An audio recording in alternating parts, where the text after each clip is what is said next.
game in 20 minutes because GenG are basically a no-rush 20 comp with this.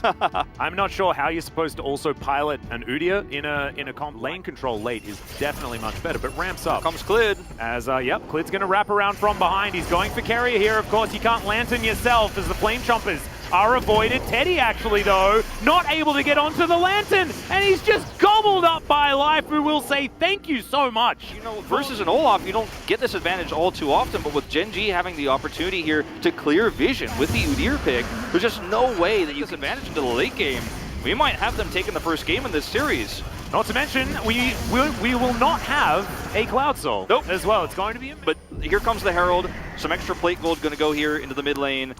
And GenG are in such a fantastic position. If they can keep taking these plays into objectives, I just don't see how T1 can recover. I don't know what GenG are going to be able to do here to... what T1 are going to be able to do here to try and stem the bleeding, right? Because they need to get this game moving in their direction, and they need to do so. To force this fight on their terms for the first time in this game. Because standing at the front, you've got Rascal in pretty good horn position. As Ruler out of the fight for the moment. And T1 are going to start this one up. Ruler now just going to move on over with the rest of his team. Gets through unscathed as another control ward goes down. GenG have picked up the aggro, and you can feel just how much both of these teams know the importance of this position. In comes the Ram, looking for Cuz, who does throw down the Ragnarok, but no way can he get into position. And T1 are going to give it away, you can see. Back off. I mean, the Ornhorn They had alone, to, right, yeah. The Ornhorn alone just makes it so you can't even attempt to contest, and that's the power, even before we get to the Supreme Late game, of Ornn in these 5v5 fights. And GenG might not have been in a position to actually force this fight on their terms if they were behind earlier. They just have been so stable and so slightly ahead in every tempo occasion.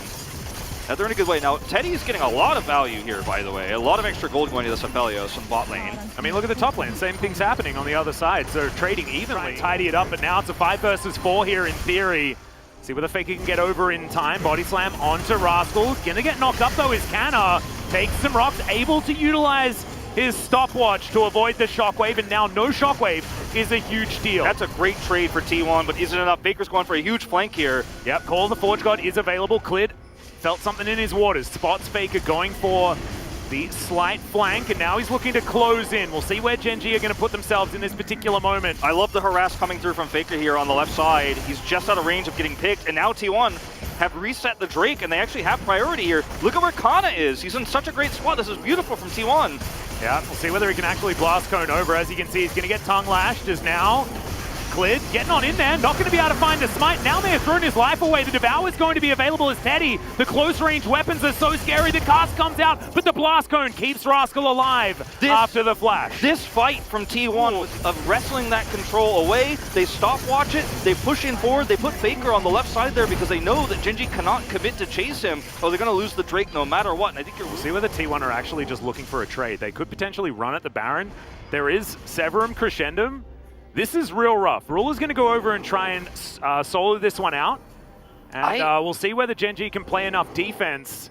This is so scary here for GenG to actually split this up. Super Mega Death Rocket flying on towards the Baron. Cuz taking a fair bit of damage here. Baron down to about 1,000. And it is secured by T1. But now the fight is on. Rascal doesn't find too much value there, but the Jinx takes down the Aphelios. Olaf, of course, is going to die, and GenG get Mountain Soul, give up Baron, but now 2 kills. Will this mean a broken base as Canna is running for the hills? The very terrified Yuumi is exactly how I would be feeling in that circumstance as well, as Klid comes on over.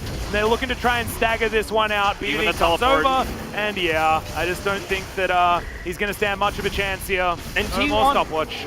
They were able to take the Baron, but they weren't able to group on it. And you saw the massive damage coming through onto Cuz there from the Super Mega have the keys to the Nexus at this stage. Yeah, that is 50 gold that has their name written on it right now.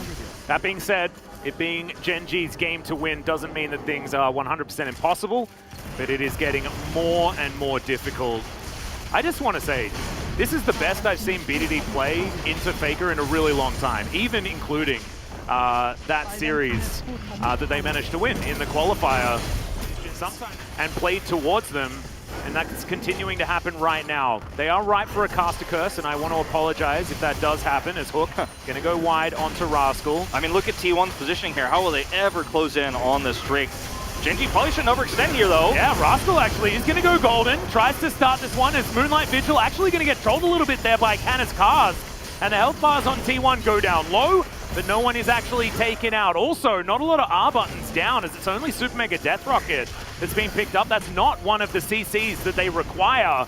As watch the orb, watch BDD's power in this fight as T1 have been torn apart. Canna now off towards the side, and Ruler does so much damage with all the items he's put together. 4,000 already in this fight. You chip the health, you get your shield back. That's what GenG is doing here, but T1 have handled this so well. They're actually getting Drake priority right now on the Elder Drake. Teddy, where are you going? Oh, what is that? Don't face check! No! Well, he does take the Lantern, survives for the moment. Now Lantern on cooldown. The Elder has been pulled out. Rift Scuttler is going to fall immediately. As Rascal down to 50%. Canna off towards the side. Finally shown on vision as Faker flashes before the Lantern comes out. Now both on cooldown for the moment. Rascal has to play back now.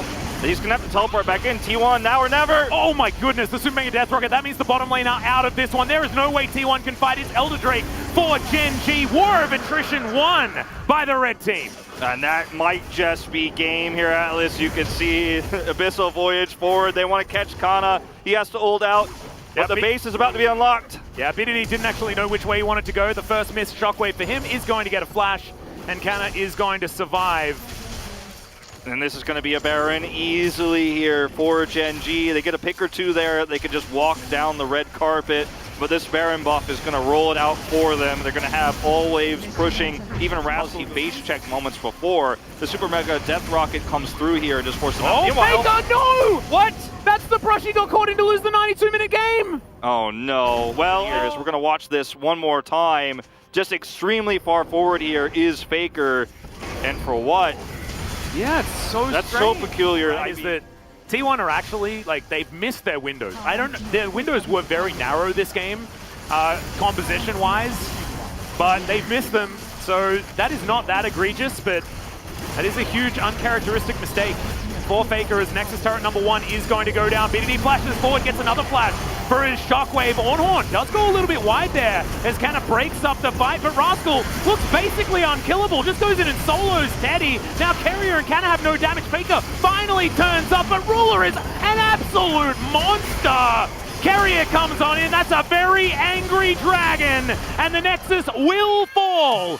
GenG take game number 1, and we've got one hell of a best of 5 on our hands. And it's a game of inches, not miles.